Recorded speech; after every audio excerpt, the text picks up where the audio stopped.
आज की जो हमारी ये क्लास है एमपीपीएससी की। और एमपीपीएससी में समाजकारी को सह विषय के रूप में रखा गया है। अगर मैं इनकी सिलेबस पर बात करता हूँ तो यूनिट नंबर 4 में पद्धति शास्त्र के अंतर्गत आप देखेंगे गुणात्मक विधियाँ। और गुणात्मक विधियाँ में मैं आप लोगों से सहभागी अवलोकन पर बातचीत कर चुका हूँ। आज बातचीत करने वाला हूँ वैयक्तिक अध्ययन पर। तो आज का जो हमारा ये टॉपिक है वैयक्तिक अध्ययन पर गुणात्मक विधियों के अंतर्गत हमें ये देखना है कि किस तरीके से वैयक्तिक अध्ययन का हम लोग प्रयोग कर सकते हैं। तो यहाँ पर आप देखेंगे साफ शब्दों में लिखा हुआ है कि वैयक्तिक अध्ययन का जो अर्थ है वो किसी विशेष सामाजिक इकाई के संपूर्ण पहलू का एक बहुत व्यापक और सूक्ष्म और गहन अध्ययन है। और अध्ययन के लिए चुनी गई सामाजिक इकाई एक व्यक्ति, एक समूह, एक संस्था, एक समुदाय, एक जाति, एक राष्ट्र, एक सांस्कृतिक क्षेत्र या इतिहास का एक युग हो सकता है। इस परिप्रेक्ष्य में हम लोग इसे वैयक्तिक अध्ययन कहेंगे। बेसिकली वैयक्तिक अध्ययन सामाजिक घटनाओं की प्रकृति इस प्रकार होती है कि विस्तृत अध्ययन के द्वारा उसकी वास्तविकता का पता लगाना, उसके वास्तविकता का पता लगाना, उसका गहन अध्ययन करना। गहन अध्ययन के लिए अध्ययन की इकाइयों को सीमित संख्या में रखना पड़ता है। इस प्रकार इस पद्धति के माध्यम से छोटे क्षेत्र के माध्यम से विशाल ज्ञान प्राप्त करने का प्रयास किया जाता है। तो समाजशास्त्र में वैयक्तिक अध्ययन पद्धति का सर्वप्रथम प्रयोग एक विद्वान का नाम है, उसे नोट करिएगा। उसका नाम है लिपले हर्बर्ट स्पेंसर। सर्वप्रथम वैयक्तिक अध्ययन का समाजशास्त्र में लिपले हर्बर्ट स्पेंसर ने इसका प्रयोग किया था। वैयक्तिक अध्ययन का जो अर्थ होता है वो ये बताने के प्रयास करता है कि वैयक्तिक अध्ययन पद्धति एक गहरी पद्धति है। एक गहरी अध्ययन पद्धति है। ध्यान से समझिएगा, वैयक्तिक अध्ययन क्या है? एक गहरी अध्ययन पद्धति है। और इसके अंतर्गत आप इस पॉइंट को ध्यान रखें, एक इकाई के विषय में संपूर्ण ज्ञान प्राप्त करना, संपूर्ण ज्ञान प्राप्त करने का प्रयास करता है। अगर हम बात करें विषय में संपूर्ण ज्ञान प्राप्त करने का प्रयास करता है। वहीं अगर हम बात करें वैयक्तिक अध्ययन विधि सामाजिक अनुसंधान की प्राचीन पद्धति मानी जाती है। तो प्राचीन पद्धति कौन सी है? वैयक्तिक अध्ययन है। ये बात भी आप लोगों को ध्यान रखना होगा। उसके बाद अगर हम बात करें दूसरे शब्दों में, जो वैयक्तिक अध्ययन पद्धति है वो बेसिकली किसी व्यक्ति, संस्था, समुदाय के गहन अध्ययन से संबंधित है। यानी आप ये ध्यान रखिए, एक इकाई के रूप में जब हम बात करेंगे तो चाहे वो व्यक्ति हो एक इकाई के रूप में, चाहे वो संस्था हो, चाहे वह आपके समुदाय ही हो, तो इन तीनों में जब यूनिटी की बात होगी तो वह पार्ट वैयक्तिक अध्ययन कहलाती है। इस पद्धति में किसी एक इकाई को लेकर उसका गहराई से अध्ययन किया जाता है। तो नोट कर लीजिएगा आप सभी लोग, किसी एक इकाई को लेकर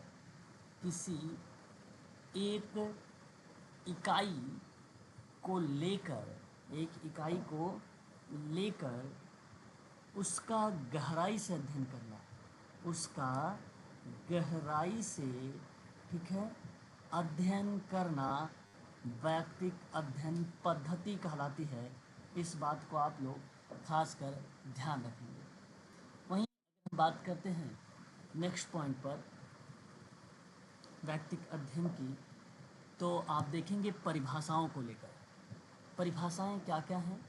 तो सामाजिक अनुसंधान के क्षेत्र में वैयक्तिक अध्ययन की प्रणाली अत्यंत प्राचीन एवं महत्वपूर्ण पद्धति मानी जाती है। इसलिए इसकी परिभाषा अलग अलग समाजशास्त्रियों ने अलग अलग दी है। कुछ सामाजिक वैज्ञानिकों ने परिभाषा इस तरीके से दी है, जैसे कि पीवी यंग की बात अगर हम करते हैं तो इनका कहना है कि एक सामाजिक इकाई का बृहद अध्ययन वह इकाई एक व्यक्ति, एक समूह, एक सामाजिक संस्था, एक जनपद या एक समुदाय हो सकता है। तो इनका जब हम विस्तृत अध्ययन करेंगे तो वह वैयक्तिक अध्ययन कहलाता है। यानी वैयक्तिक अध्ययन सामाजिक तथ्यों को साथ साथ उस पद्धति को किसी व्यक्ति के सूक्ष्म, गहन तथा संपूर्ण अध्ययन के रूप में परिभाषित किया जा सकता है, जिसमें शोधकर्ता अपनी क्षमताओं और विधियों का प्रयोग करता है। अपनी क्षमताओं और विधियों का प्रयोग करता है। तो यह परिभाषा किसकी कहलाएगी? पीवी यंग की कहलाएगी। वहीं हम बात करते हैं एक परिभाषा जिसका नाम है विशेष तथा विशेष। वैयक्तिक अध्ययन पद्धति गुणात्मक विश्लेषण का एक स्वरूप है, जिसके अंतर्गत किसी व्यक्ति, परिस्थिति अथवा संस्था के अत्यंत सावधानीपूर्वक और पूर्ण प्रज्ञा किया जाता है। ये भी एक प्रकार की परिभाषा है वैयक्तिक अध्ययन की। वैयक्तिक अध्ययन की एक परिभाषा हवार्ड ओडम और कैथरीन जोचर का नाम आता है। इनका कहना है कि वैयक्तिक अध्ययन एक ऐसी पद्धति है या एक ऐसी विधि है जिसके द्वारा प्रत्येक व्यक्ति कारक, चाहे वह संस्था अथवा एक व्यक्ति या समूह के जीवन की संपूर्ण घटना हो, उसका विश्लेषण उस समूह की किसी भी अन्य इकाई के संदर्भ में किया जाता है, तो उसे वैयक्तिक अध्ययन कहते हैं। वहीं बात करते हैं एक परिभाषा सिंग पाओ एंग की परिभाषा है, और इस परिभाषा में वैयक्तिक अध्ययन पद्धति को किसी एक छोटे, संपूर्ण और गहन अध्ययन के रूप में परिभाषित किया जा सकता है, जिसके अंतर्गत अनुसंधानकर्ता किसी व्यक्ति के संबंध में पर्याप्त सूचनाओं का व्यवस्थित संकलन करने के लिए अपनी समस्त क्षमताओं और विधियों का उपयोग करता है, जिससे वह ज्ञात हो सके कि एक स्त्री व पुरुष समाज की एक इकाई के रूप में किस प्रकार कार्य करता है।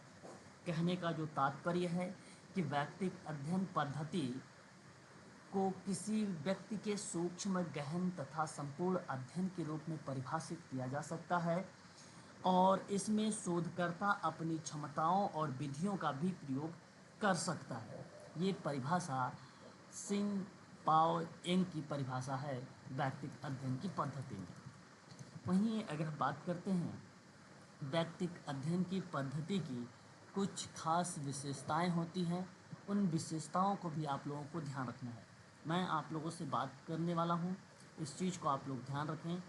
व्यक्तिगत भी आप कह सकते हो या वैयक्तिक भी आप बोल सकते हैं, ठीक है। अध्ययन की विशेषता, अध्ययन की विशेषता ध्यान दीजिएगा आप सभी लोग, कौन कौन सी इसकी विशेषताएं पाई जाती हैं वैयक्तिक अध्ययन की। ये समाज कार्य शोध का एक पार्ट है, जिसके अंतर्गत हम लोग गुणात्मक विधि में पढ़ रहे हैं विधियाँ। तो देखिए, एक तो इसके अंतर्गत जो विशेषता होती है वो व्यक्तिगत अध्ययन की होती है। यहाँ इसकी एक खास विशेषता है व्यक्तिगत अध्ययन की, ये व्यक्तिगत लोगों का अध्ययन करता है। कहने का जो तात्पर्य है, वह शोधकर्ता इकाई को लेकर शोध करता है। इसको लेकर, इकाई को लेकर शोध करता है। अब जब यूनिट को लेकर आप शोध करेंगे तो वो व्यक्तिगत अध्ययन ही कहलाएगा। तो इकाई का अध्ययन व्यक्तिगत स्तर में असल में अध्ययन किया जाता है, और यह इकाई व्यक्ति हो सकती है, संस्था हो सकता है, समुदाय भी हो सकता है। तो इस चीज़ को आप खासकर ध्यान रखेंगे। दूसरा अगर हम बात करें तो एक आता है ऐतिहासिक अध्ययन। दूसरा ऐतिहासिक अध्ययन होता है। ऐतिहासिक अध्ययन से स्पष्ट हो जाता है कि इसके अंतर्गत अध्ययन की जाने वाली इकाई का भूतकाल से वर्तमान काल तक अध्ययन किया जाता है। तो ध्यान रखिएगा, जब पेपर में भूतकाल से और वर्तमान काल तक के अध्ययन की बात करें तो इसका जो भाव स्पष्ट होता है वह व्यक्तिगत अध्ययन की विशेषता में होता है, और ख़ासकर ऐतिहासिक अध्ययन के नाम से यह अध्ययन जाना जाता है। वहीं अगर हम बात करते हैं थर्ड पॉइंट पर, तो उस थर्ड पॉइंट में कहा गया है कि कुछ एक या कुछ इकाइयों का अध्ययन, कुछ इकाइयों का अध्ययन, कुछ इकाइयों का अध्ययन। अब ध्यान से समझिएगा इसमें कि व्यक्तिक अध्ययन एक या कुछ इकाइयों का अध्ययन होता है, और इन इकाइयों में व्यक्ति, परिवार, समूह या जाति आदि हो सकते हैं, एक या कुछ इकाइयों के रूप में अध्ययन कर सकते हैं। तो इस परिप्रेक्ष्य में गुणात्मक के अंतर्गत, गुणात्मक विधि के अंतर्गत वैयक्तिक अध्ययन का पाठ कहलाता है। वहीं अगर हम बात करते हैं वैयक्तिक अध्ययन की एक खास और विशेषता है, यह है गहन अध्ययन। गहन अध्ययन करता है, ये खास विशेषता है। और गहन अध्ययन का जो भाव स्पष्ट होता है कि पद्धति की सहायता से समस्या से संबंधित इकाइयों का अति गहन सूक्ष्म अध्ययन किया जाता है, और इस पद्धति में सभी पहलुओं का अध्ययन किया जाता है। इस पद्धति में सभी जो है, ध्यान रखेंगे, सभी पहलुओं का अध्ययन किया जाता है। किसका? सभी पहलुओं का अध्ययन किया जाता है। ये खास कर आप ध्यान रखेंगे गहन अध्ययन में। और एक आता है आपका सीमित क्षेत्र। सीमित क्षेत्र क्या होता है वैयक्तिक पद्धति में, तो ये भी आप ध्यान रखें। वैयक्तिक अध्ययन पद्धति में एक विशिष्ट इकाई का अध्ययन किया जाता है, और इकाई के इस अध्ययन की प्रकृति जो होती है वो गहन होती है। इस वजह से इसे एक सीमित क्षेत्र के अंतर्गत रखा जाता है। वहीं बात करते हैं एक और ख़ास विशेषता के बारे में, तो वो है गुणात्मक अध्ययन। वह है गुणात्मक अध्ययन। तो गुणात्मक अध्ययन क्या होता है कि इकाई का अध्ययन वर्णनात्मक शैली में होता है। किस शैली में होता है? वर्णनात्मक शैली में होता है। इसी वजह से वैयक्तिक अध्ययन की खास विशेषता बन जाती है गुणात्मक अध्ययन। एक आपका आता है कारकों का अध्ययन। एक आता है आपका कारकों का अध्ययन। बात को समझने का प्रयास करें आप लोग। यहाँ कहा जाता है कि इस पद्धति के द्वारा इकाई के उन कारकों का पता लगाया जाता है जो इकाई के स्वरूप को निर्धारित करता है, उसे हम कहते हैं कारकों का अध्ययन। तो इस तरीके से यहाँ पर आपने जो देखा है वह देखा है वैयक्तिक अध्ययन की विशेषता। और आप यहाँ पर भी देख सकते हैं कि इस प्रणाली की प्रकृति को ठीक से समझने के लिए इसमें या इससे संबंधित प्रमुख विशेषताओं की संक्षेप में व्याख्या की गई है। पहला यहाँ पर दिया गया है कि वैयक्तिक अध्ययन की प्रकृति जो है वो गुणात्मक होती है, या अतीत और वर्तमान दोनों में संभव होता है। वैयक्तिक अध्ययन पद्धति एक विशेष सामाजिक इकाई की संपूर्ण अध्ययन है। वैयक्तिक अध्ययन पद्धति अध्ययन की जाने वाली इकाई की किसी एक पहलू का अध्ययन नहीं, बल्कि इसके सभी पहलुओं को शामिल करके किया जाता है। और इस अध्ययन विधि द्वारा किया जाने वाला अध्ययन अत्यंत सूक्ष्म एवं गहन होता है। शोधकर्ता समय की चिंता किए बिना तब तक अध्ययन करता रहता है जब तक कि वह तथ्यों का पता लगाने में सफल ना हो जाए। वहीं अगर हम बात करें, इस पद्धति का मुख्य उद्देश्य किसी चयनित इकाई की विभिन्न परिस्थितियों के बीच कारण संबंधों का पता लगाना होता है, और इस पद्धति के माध्यम से उन कारकों के बारे में जानकारी प्राप्त की जाती है जो चयनित इकाई के व्यवहार को प्रेरित या प्रोत्साहित करते हैं, और वर्तमान परिस्थितियाँ पिछली परिस्थितियों से कैसे प्रभावित और अप्रभावित होती है, यह हमें देखने को मिलती है वैयक्तिक अध्ययन के अंतर्गत। तो समाज कार्य और समाज कार्य शोध के अंतर्गत हम बात कर रहे हैं गुणात्मक विधि पर, जहां हम एक पद्धति पर बातचीत कर रहे हैं वैयक्तिक अध्ययन पर। वैयक्तिक अध्ययन की कुछ आधारभूत मान्यताएं होती हैं। वैयक्तिक अध्ययन के अंतर्गत कुछ आधारभूत मान्यताएं होती हैं। उन मान्यताओं के बारे में अगर मैं आपसे बात करूं तो यहाँ पर आप देख सकते हैं कि वह एक मान्यता तो ये है कि वैयक्तिक अध्ययन पद्धति जिसका मुख्य उद्देश्य है कि एक या कुछ इकाइयों के लिए समग्र अध्ययन के आधार पर पूरे समूह या क्षेत्र की विशेषताओं से अवगत होना, बाहरी रूप से कुछ दोषपूर्ण लग सकती है, लेकिन वह विधि कुछ ऐसी मान्यताओं पर आधारित होती है जिससे समझकर ऐसी आशंकाओं का समाधान किया जाता है। और इस दृष्टि से वैयक्तिक अध्ययन की मूलभूत मान्यताओं पर विचार करना आवश्यक प्रतीत होता है, और ये बात सत्य भी है। इसलिए आपको इन चीज़ों को ध्यान में रखना होगा। और वैयक्तिक अध्ययन के अंतर्गत सबसे बड़ी बात तो ये है कि आप जब मूलभूत मान्यताओं पर विचार करते हैं तो उस तरीके की प्रक्रियाएं जो प्रतीत होती हैं वो वैयक्तिक अध्ययन की आधारभूत आवश्यकता में होती हैं। वहाँ पर कुछ मेन पॉइंट हैं, उसको आप समझने का प्रयास करें। वैयक्तिक अध्ययन की जो मान्यता है वो सबसे प्रमुख मान्यता ये है कि भले ही सभी व्यक्तियों के व्यवहार अलग अलग परिस्थितियों के अनुसार अलग अलग होते हैं, फिर भी मानव प्रकृति में कुछ मौलिकता एकता मौजूद होते हैं जिसके माध्यम से सभी व्यक्तियों के व्यवहारों को समझा जा सकता है। और इसी आधार पर किसी इकाई या किसी विशेष समूह की विशेषताओं को वैयक्तिक अध्ययन की विधि के माध्यम से समझना एक वैज्ञानिक पद्धति कहलाती है। इस बात को ध्यान रखिएगा, एक खास विशेषता है वैयक्तिक अध्ययन की मान्यताओं में वैज्ञानिक पद्धति को लागू करना। दूसरा पॉइंट यहाँ पर है, वैयक्तिक अध्ययन की मान्यता में समय तत्व की भावना अनिवार्य रूप से मानवीय कार्यों और व्यवहारों को परिलक्षित होती है।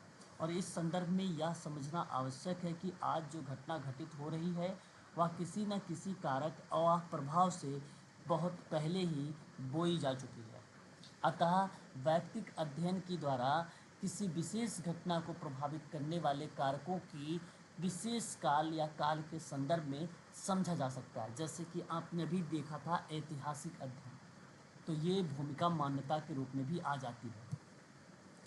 वैयक्तिक अध्ययन पद्धति भी ये थर्ड मान्यता है, और इस मान्यता पर आधारित है कि प्रत्येक मानव व्यवहार की कुछ परिस्थितियों से प्रभावित होता है। अतः यदि किसी व्यक्ति या समूह के सदस्य के व्यवहार को किसी विशेष परिस्थिति में समझा जाता है तो वह अन्य व्यक्ति व समूह की उसी परिस्थिति या स्थिति में उसी तरह का व्यवहार करते पाए जाएंगे।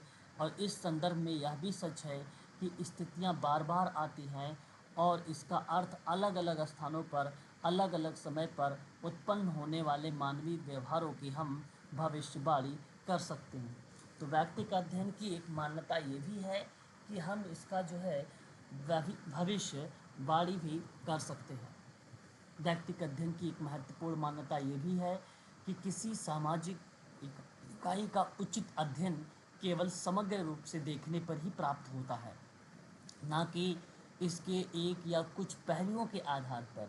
यहाँ यह समझना आवश्यक प्रतीत होता है कि अनेक इकाइयों के एक या दो पक्षों का अध्ययन कर निष्कर्ष निकालने से अच्छा है कि एक या दो इकाइयों के सभी पहलुओं का समग्र रूप से अध्ययन किया जाए।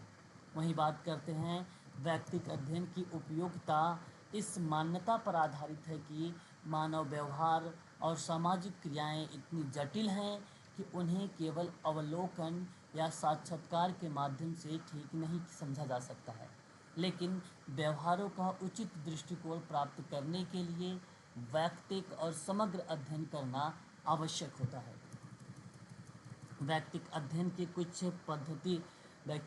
के पद्धति के कुछ महत्वपूर्ण गुण हैं। उन गुणों के बारे में थोड़ा सा हम लोग देख लेते हैं, क्योंकि हमारी परीक्षाओं में वैयक्तिक अध्ययन के अंतर्गत गुणों से भी प्रश्न पूछे जा सकते हैं। ठीक है, तो अगर मैं बात करता हूँ तो ये आप देख सकते हैं व्यक्तिक अध्ययन के द्वारा किसी भी सामाजिक इकाई का अंतर सूक्ष्म एवं गहन अध्ययन किया जा सकता है।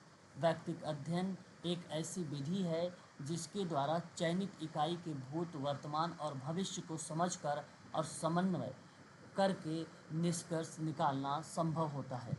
वहीं अगर हम बात करें व्यक्तिक अध्ययन द्वारा विभिन्न इकाइयों के सूक्ष्म एवं गहन अध्ययन की सहायता से अनेक उपयोगी एवं व्यवस्थित परिकल्पनाओं का निर्माण किया जा सकता है, जो इस अध्ययन के साथ साथ नवीन अध्ययनों के लिए आधार का काम कर सकती है। व्यक्तिगत अध्ययन के अंतर्गत अनेक महत्वपूर्ण तथ्यों को जानने के बाद इस अध्ययन या अन्य संबंधित अध्ययन के संदर्भ में प्रयुक्त प्रपत्र जैसे प्रश्नावली, साक्षात्कार, अनुसूची में सुधार करने का उचित अवसर भी प्रोवाइड कराता है। वहीं केवल व्यक्तिगत अध्ययनों के माध्यम से ही यह पता लगाना संभव हो सकता है कि अध्ययन के क्षेत्र में एक ऐसी श्रेणी की विभिन्न विशेषताओं और इकाइयों का प्रतिनिधित्व करने वाली इकाइयों से सर्वोत्तम निदर्शन किस प्रकार प्राप्त किया जा सकता है, जो कि इस शब्दों को भी रिप्रेजेंट करता है। और ये शब्द जो आता है वो व्यक्तिगत अध्ययन के रूप में आता है। इस चीज़ को आप खासकर ध्यान रखें। वहीं बात करते हैं सामाजिक सर्वेक्षण को लेकर। जब हम सामाजिक सर्वेक्षण की बात करते हैं तो उस अनुसंधान में विषय में संबंधित इकाइयों का अध्ययन करना ही पर्याप्त नहीं होता है, बल्कि अक्सर कुछ महत्वपूर्ण तथ्यों की इकाइयों द्वारा प्राप्त किए जा सकते हैं, जो पहले तो ऊपर से अध्ययन करने में विरोधी और अनुपयोगी प्रतीत होते थे। ऐसी विरोधी या निरर्थक इकाइयों का ज्ञान व्यक्तिगत अध्ययन के अलावा किसी अन्य विधि से प्राप्त नहीं किया जा सकता है। वहीं बात करते हैं व्यक्तिगत अध्ययन की विधि द्वारा चयनित सामाजिक इकाइयों से संबंधित दस्तावेजों का अध्ययन करने से न केवल शोधकर्ता का ज्ञान बढ़ता है, बल्कि अध्ययन में उसकी रुचि भी बढ़ती है, जिससे उसे अध्ययन के विभिन्न पहलुओं का विश्लेषण करने की अंतर्दृष्टि मिलती है और विषय के प्रति शोधकर्ता की उचित और ज्ञान काफ़ी हद तक अध्ययन की सफलता का संकेत होता है। वहीं बात करते हैं सामाजिक तथ्य प्रकृति में गुणात्मक होते हैं, इसीलिए व्यक्तिगत अध्ययन एक सामाजिक इकाई और संस्था इकाइयों से संबंधित व्यक्तियों की रुचि, मनोवृत्ति, सामाजिक मूल्य, प्रतिक्रियाओं से भलीभांति संबंध रखने के बाद वैज्ञानिक बनता है। और इसी दृष्टि से व्यक्तिगत अध्ययन पद्धति मनोवृत्तियों से संबंधित गुणात्मक विशेषताओं से अध्ययन में सर्वाधिक उपयोगी होती है। एक व्यक्तिगत अध्ययन की एक खास क्वालिटीज़ ये भी पाई जाती है कि प्रारंभिक अवस्था में समस्या से संबंधित अगर मैं आपसे बात करूं तो इकाइयों के बारे में व्यक्तिगत अध्ययन पद्धति के माध्यम से जानकारी प्राप्त करने के बाद किसी भी बड़े अध्ययन का समग्र निर्धारण करने और उसका निदर्शन प्राप्त करने और उपकरणों के निर्माण में मदद मिलती है। ये खास एक व्यक्तिगत अध्ययन पद्धति की विशेषता बताई जाती है, या एक प्रकार से आप इसको क्वालिटीज़ में भी आप शामिल कर सकते हैं। तो आप यहाँ पे देख भी सकते हैं कि प्रारंभिक अवस्था में समस्या से संबंधित इकाइयों के बारे में व्यक्तिगत अध्ययन पद्धति के माध्यम से जानकारी प्राप्त करने के बाद किसी भी बड़े अध्ययन का समग्र निर्धारण करने और उसका निदर्शन प्राप्त करने और उपकरणों के निर्माण में मदद मिलती है। ये एक खास व्यक्तिगत अध्ययन की विशेषता बताई जाती है और साथ ही साथ इसके गुणों को ये रिप्रेजेंट करती है। ठीक है, इस चीज़ को आप खासकर ध्यान रखेंगे। अब देखिए, अगर आपको चाहे वो समाज कार्य यूजीसी नेट हो या समाजशास्त्र की मैं बात करूँ या एमपीपीएससी की बात करूँ या एमपीसेट की बात करूँ, तो यहाँ प्रश्न कैसे बनते हैं इन चीज़ों को समझने का प्रयास करें।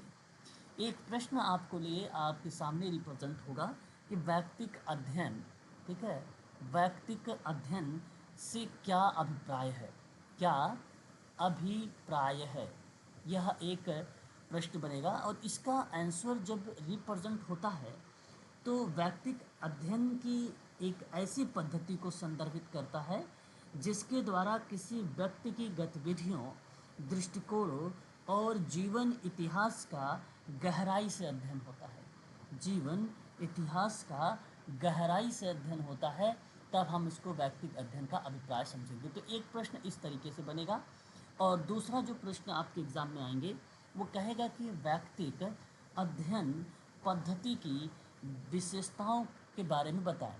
तो विशेषताएं जब आएंगी तो ध्यान से समझिएगा आप सभी लोग, इन विशेषताओं में कई पॉइंट्स आएंगे। तो मैं 2-3 पॉइंट्स बहुत इंपॉर्टेंट है। एक तो व्यक्तिक अध्ययन की प्रकृति जो है गुणात्मक होगी, ये पहला पार्ट होगा क्योंकि गुणात्मक विधि के अंतर्गत आ ही रहा है ये।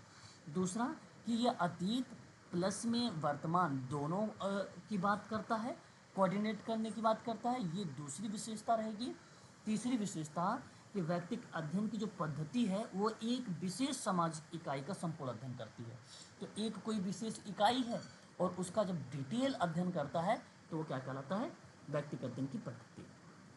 अब उसके बाद तीसरा जो सवाल बनेगा आपके सामने, वो आपके सामने सवाल रहेगा व्यक्तिक अध्ययन पद्धति का गुण बताइए। तो कौन कौन से गुण निम्न में शामिल है, तो ऑप्शन में आप ढूंढिएगा। एक गुण तो जाहिर सी बात है सामाजिक इकाई या अति सूक्ष्म एवं गहन अध्ययन ऑप्शन में हो सकता है।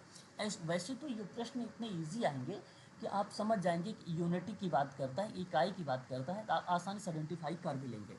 वहीं दूसरी एक खास इसके गुण ये भी होते हैं कि भूत वर्तमान भविष्य को समझकर समन्वय करके निष्कर्ष निकाला जाता है इसमें, और ये निष्कर्ष फिर संभव भी होता है। ये इसकी खास क्वालिटी पाई जाती है इसके अंतर्गत, है ना। और मान लो पूछ ले आपसे कि व्यक्तिक अध्ययन के दोष बताइए कि इसकी दोष क्या है, डिसएडवर्टाइजमेंट क्या हो सकता है। तो व्यक्तिक अध्ययन को प्रस्तुत निष्कर्ष कभी कभी बहुत पक्षपाती हो जाता है, कभी कभी बहुत पक्षपाती हो जाता है, इस वजह से दोष पाया जाता है। और व्यक्तिक अध्ययन के माध्यम से जो प्राप्त तथ्य होते हैं उन तथ्यों की विश्वसनीयता को सत्यापित नहीं किया जा सकता है, और जब किसी चीज़ को सत्यापित नहीं कर सकते हो तो वो जाहिर सी बात है वो दोष होता है। ठीक है, तो ये कभी कभी दोषों को लेकर भी प्रश्न हम लोगों के पेपर में आ जाते हैं। तो इतने टाइप के जो प्रश्न हैं कि व्यक्तिक अध्ययन पद्धति के दोष क्या हैं, गुण क्या हैं, विशेषताएं क्या हैं, उसका मीनिंग क्या होता है, और ये सर्वप्रथम दिया किसने है, तो इन शब्द को आप लोग ज़रूर ध्यान रखेंगे। हर्बर्ट स्पेंसर का भी नाम हमें देखने को मिलता है। अब बात करते हैं नेक्स्ट पॉइंट पर, और ये पॉइंट हमारे सामने रहेगा। अब देखिए एक बार, अंतर वस्तु विश्लेषण।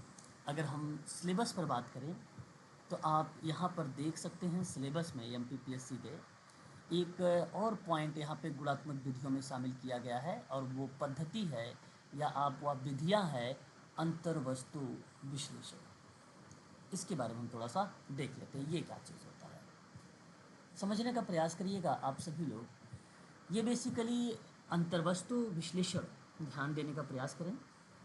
अंतर्वस्तु विश्लेषण का जो भाव उत्पन्न होता है वो बेसिकली अंतर्वस्तु विश्लेषण का उद्देश्य दी गई अंतर्वस्तु की श्रेणियों का व्यवस्थित रूप से गणनात्मक वर्गीकरण करना, ताकि अंतर्वस्तु से संबंधित उपकल्पना से संबंध तथ्य प्राप्त किए जा सके। हालांकि ये एक परिभाषा के रूप में आपके सामने रिप्रेजेंट हो रहा है ना। तो अगर मैं आपसे बात करूं तो यहाँ जो अंतर्वस्तु विश्लेषण शब्द रिप्रेजेंट किया गया है, यह एक परिभाषा के रूप में आपको दर्शाने का प्रयास किया जाता है। वैसे ये होता क्या है, इसके बारे में हम लोग केवल इतना ध्यान रखेंगे कि परिकल्पना के संबंध में तथ्य जो है प्राप्त किए जाएंगे। हाइपोथेसिस के संबंध में जब आप किसी तथ्य को प्राप्त करोगे तो वह क्या कहलाएगा, अंतर्वस्तु विश्लेषण कहलाएगा। अंतर्वस्तु विश्लेषण जो है विषय विकास पर अथवा प्रवृत्तियों के अध्ययन में सहायक होता है। अंतर्वस्तु विश्लेषण में विभिन्न समाजों से ली गई सामग्री के विश्लेषण के आधार पर विषय के विकास के बारे में जाना जा सकता है, अथवा एक ही समय पर विभिन्न देशों में हो रहे अनुसंधान का विश्लेषण करके विषय में प्रचलित प्रवृत्तियों को ज्ञान जो है प्रवृत्तियों को ज्ञात किया जा सकता है। तो ऐसे में अगर हम जिक्र करें आप लोगों से अंतर्वस्तु विश्लेषण में, तो समाजों से ली गई सहायता और समाजों से ली गई सामग्री के विश्लेषण के आधार पर विषय के बारे में जब आप अनुसंधान का विश्लेषण करते हैं तो वहाँ पर प्रचलित प्रवृत्तियों को ज्ञात कर सकते हैं। और उस प्रचलित प्रवृत्तियों को ज्ञात करने के लिए हम जब किसी श्रेणियों को व्यवस्थित रूप से गणनात्मक या वर्गीकृत रूप में उसको रखते हैं, तो वहाँ पे अंतर्वस्तु के संबंध में, हाइपोथेसिस के संबंध में तथ्य प्राप्त होते हैं और उन्हीं तथ्यों को अंतर्वस्तु विश्लेषण कहते हैं। जरा देखें और भी इसके संबंध में क्या है, इसकी उपयोगिता क्या है, और इससे स्पष्ट भी हो जाएगा, या आप कह लीजिए गुण। तो जैसे अगर हम बात करें अंतर्वस्तु विश्लेषण संचार सामग्री के विश्लेषण की एक महत्वपूर्ण विधि है। तो ध्यान से सुनिए, संचार सामग्री के विश्लेषण के लिए यह एक महत्वपूर्ण जो है विधि है। तो ये इम्पोर्टेंट वर्ड है, ये सवाल हमसे पेपर में ऐसे एग्जैक्ट लिखा रहेगा, संचार सामग्री के विश्लेषण, और जिसका प्रयोग आज सामाजिक अनुसंधान के क्षेत्र में निरंतर बढ़ता ही जा रहा है। और संचार अनुसंधान और मनोवैज्ञानिक अध्ययन के विशेष रूप से व्यक्तित्व के अध्ययन में अंतर्वस्तु विश्लेषण की उपयोगिता इस प्रकार से स्पष्ट की जा सकती है कि आप देख भी सकते हैं कि प्राचीन सामाजिक जीवन के अध्ययन में सहायक होना, यानी अंतर्वस्तु विश्लेषण विधि में पुस्तकों, समाचार पत्रों और अन्य साधनों द्वारा सूचनाओं को एकत्र किया जाता है।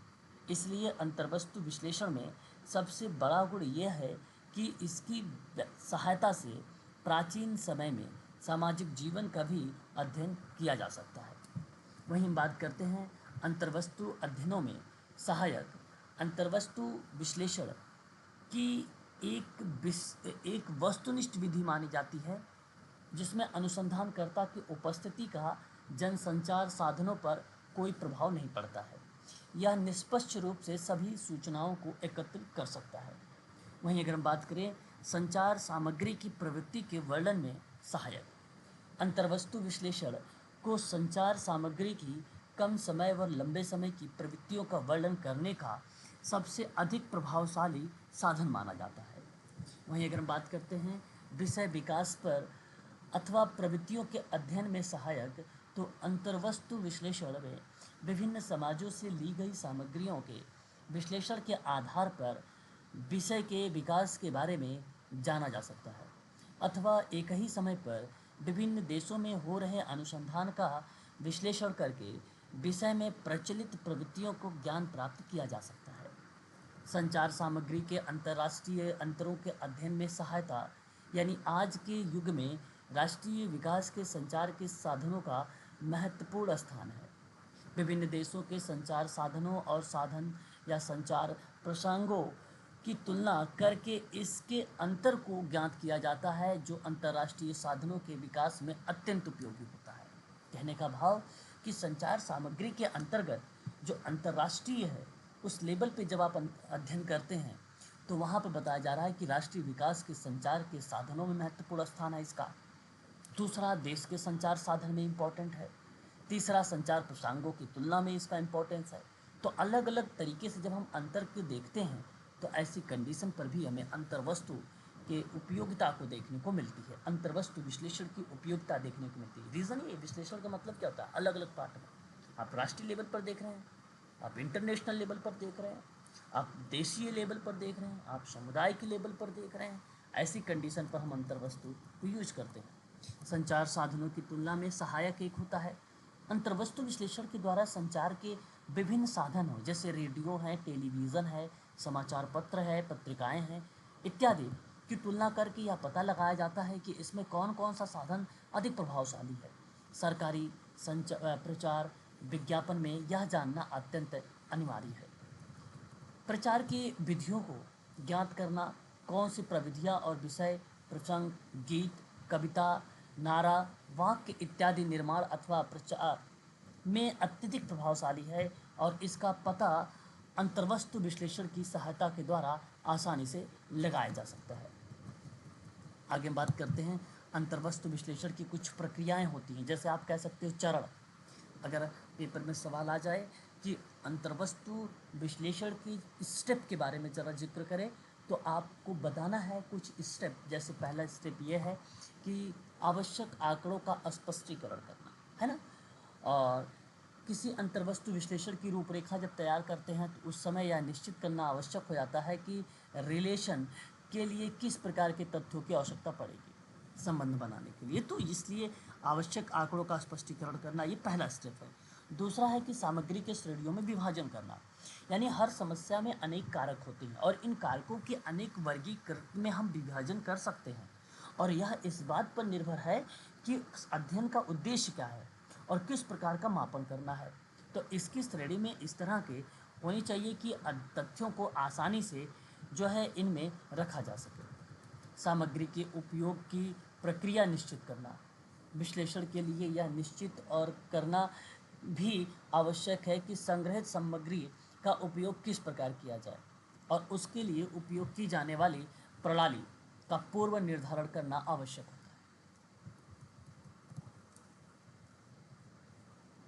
अंतर्वस्तु की इकाई में परिवर्तित करना, इन बातों को निश्चित करने के बाद अंतर्वस्तु को मापने योग्य या मापन योग्य इकाई में बदलना होगा। हमें जैसे ये कह सकते हैं कि उसे हम नाम दे सकते हैं, नंबर भी दे सकते हैं, अथवा अन्य किसी इकाई का उपयोग भी कर सकते हैं। समान अंतर्वस्तु को ही एक इकाई में रख भी सकते हैं, तो वह अंतर्वस्तु को इकाई में परिवर्तित कर दिया जाता है, यूनिट के रूप में परिवर्तित हो जाता है। विश्लेषण की रूपरेखा का परीक्षण करना, तो इस रूपरेखा का निर्माण कर लेने के बाद किसी अंतर्वस्तु पर उसका परीक्षण करके आप देख लें कि उसमें कोई परिवर्तन तो नहीं हो रहा है या पूर्व परीक्षण भी नहीं हो रहा है। तो इस तरीके का आप देखें कि रूपरेखा का निर्माण कर लेने के बाद किसी अंतर्वस्तु पर उसका परीक्षण करके आप देख लें कि उनमें कोई परिवर्तन तो नहीं करना है। यहाँ पूर्व परीक्षण भी उन्हीं लोगों द्वारा करना ठीक होता है जिन्होंने अंतिम वर्गीकृत किया है या जिन्होंने अंतिम वर्गीकरण किया है। ठीक है, तो ये भी आपका 5वां स्टेप रहेगा। 6वां स्टेप होता है प्रतिवेदन का निर्माण करना। अध्ययन प्रतिवेदन के निर्माण में उपर्युक्त वर्णित सभी चरणों को पर्याप्त विस्तृत उल्लेख किया जाता है, वो बेसिकली प्रतिवेदन का निर्माण होता है। ठीक है, ये चीज़ें आ जाएंगी। अंतर्वस्तु विश्लेषण की प्रमुख कुछ समस्याएं होती हैं, जैसे सबसे पहले सामग्री को परिभाषित करने की समस्या है। यदि राष्ट्रीय प्रेम की सामग्री माने तो उसकी परिभाषा कैसे की जाए, यह अत्यंत कठिन समस्या है। जनसंचार साधनों में निर्देशन की एक और समस्या समय की समस्या है। किसी समाचार पत्र की सामान्य नीति से परिचित होना कठिन कार्य नहीं है। समाचार पत्र के दैनिक और मासिक प्रकाशन को पढ़कर हम सामान्य नीति का पता लगा सकते हैं। कभी कभी तो विशेष घटना घटने से समाचार पत्र की नीति में अचानक या परिवर्तन देखने को हो जाता है। अगर अध्ययन करने वाला कई महीनों से समाचार पत्रों का निर्देशन लेना चाहे तो यह प्रथम कठिन कार्य हो जाता है कि जब तक यह उन घटनाओं का निर्देशन व्यवस्थित रूप से ना लेता हो, तो ऐसी कंडीशन में भी हमें एक प्रकार से समस्या देखने को मिल जाती है। ठीक है, तो यहाँ पर मैंने आप लोगों से अंतर्वस्तु जो विश्लेषण है इसके बारे में बात कर लिया। अब एक मौखिक इतिहास दिख रहा है, एक जीवन इतिहास आपको दिख रहा है।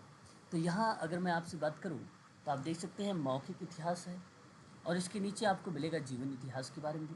ठीक है, तो मैं आज जो है आप लोगों से MPPSC की ये जो सिलेबस है पद्धति शास्त्र के अंतर्गत गुणात्मक विधि में अंतर्वस्तु विश्लेषण और वैयक्तिक अध्ययन के बारे में आप लोगों से बातचीत किया है। कल की क्लास में मैं आप लोगों से मौखिक इतिहास और जीवन इतिहास पर बातचीत करने वाला हूँ। कल भी आपका ये दोनों समाप्त हो जाएगा।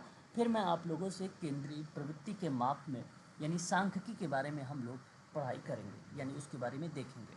ठीक है, यदि कोई क्वारीज वगैरह है अगर आपको, तो आप जो है कमेंट भी कर सकते हैं। बाकी जो बच्चे हमसे जुड़े हुए हैं ग्रुप में, वो तो ग्रुप में मैसेज भी कर सकते हैं अगर किसी चीज़ को लेकर कोई डाउट वगैरह बन रहा है तो।